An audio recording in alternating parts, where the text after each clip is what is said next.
My first boat was a 1982 Sabre 30. I owned her for about 5 years and sold her in 2006. Tiger Lily was a very solid coastal cruiser, but I wanted a blue water passage maker, a boat capable of sailing from New England to Bermuda and perhaps beyond. And even if I never made that passage, owning a boat like that could be a license to dream big dreams. Over the next 9 years, I sailed occasionally on other people's boats, read the classic books on sailboat design, offshore tactics, and seaworthiness, and looked for that next boat. It had to be immensely seaworthy, with a sea-kindly hull form and motion. With encapsulated ballast, I wouldn't have to worry about aging keel bolts. And it should have a long keel that protected the prop and rudder from lobster pots and whatever else might be floating around out there.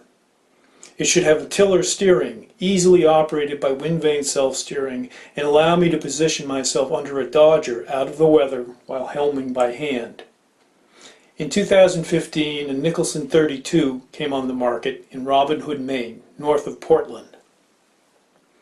Here in the foreground are the buildings and docks of Robin Hood Marine Center.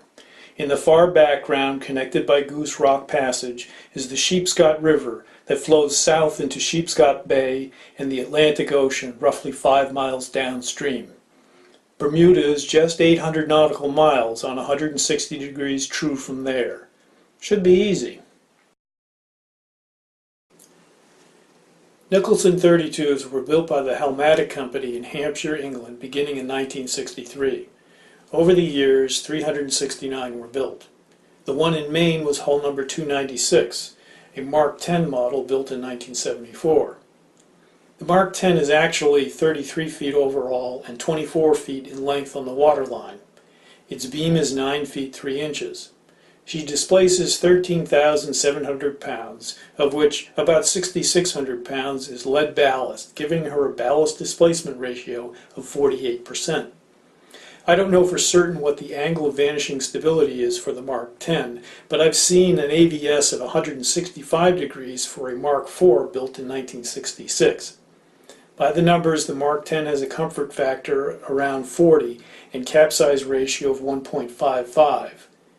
So on paper, the Nicholson 32 was the immensely seaworthy vessel and very close to exactly what I was looking for.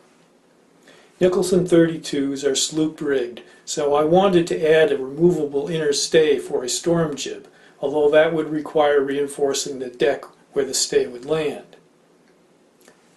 I had the boat surveyed and bought it, even though she was really just a coastal cruiser as configured and needed modifications and her systems updated to make her into a seaworthy offshore passage maker. First, the cockpit. The wooden lazarette and cockpit locker covers were not watertight and could not be latched closed. And while you can't see them in this photo, the drains, fore and aft, were far too small by modern offshore standards to rapidly empty the huge volume of water that could fill the cockpit as a result of boarding waves or a knockdown in rough seas.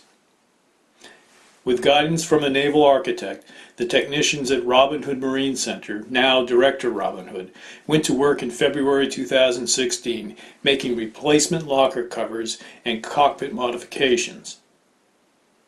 The forward cockpit drains and associated fittings were increased in diameter. The aft cockpit drains were rerouted to dedicated through hulls. Freeing ports were fiberglass between a new, higher lazarette face and the transom. A propane locker was removed, and the cockpit T glassed in on both port and starboard sides, creating tunnels that both reduced cockpit volume and facilitated improved routing of the engine exhaust. The anchor well on the foredeck had a cover without hinges or hardware to secure it. The well connected to a chain pipe through which any water coming on deck and entering the anchor well would drain into the bilge and have to be manually pumped out. Below deck, the anchor well intruded into the forepeak. It was decided to cut the intruding flooding hazard out of the deck and to seal the hole with cord fiberglass, as had been done by a Nicholson 32 owner in England.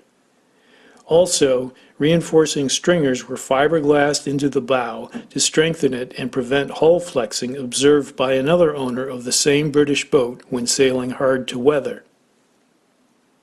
To further stiffen the hull and deck, a ring bulkhead was created by glassing in a transverse arch.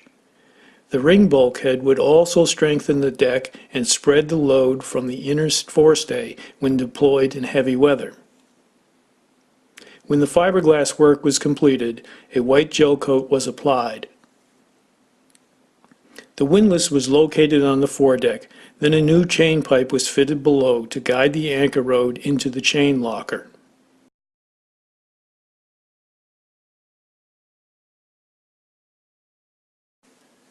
The deck was resurfaced with all grip non-skid, and the electric windlass and a pad eye for jack line attachment were fitted.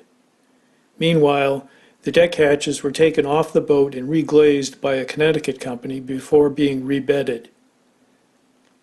The cockpit and new locker and lazarette covers were also all gripped, and stainless steel latches were added. Some dry rot was repaired on the main sheet traveler arch, which was sealed with epoxy and Ceatol before it was reinstalled. Back down below, the holding tank and head along with the pylon it was mounted on were removed. The resulting hole in the fiberglass pan was repaired to provide a level surface for a new composting head. The through-hull fittings associated with the old head were removed and the hull was patched and spot painted. In the main salon, the house battery bank was relocated to the starboard settee and increased to 348 amp hours. These Firefly carbon foam batteries have superior resistance to sulfation and can be more deeply discharged without harm than conventional AGMs.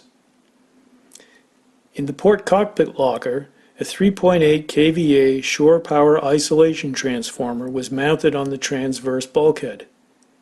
You can also see the new bilge pump and the rerouted engine exhaust hose. As I record this, it's November 2016, and my Nicholson 32, now named Air, has been in the shop for about 10 months. A lot of great work has been done by the crew at Robin Hood, and although there is much yet to do, next summer Air might just be sailing toward the horizon on 160 degrees true.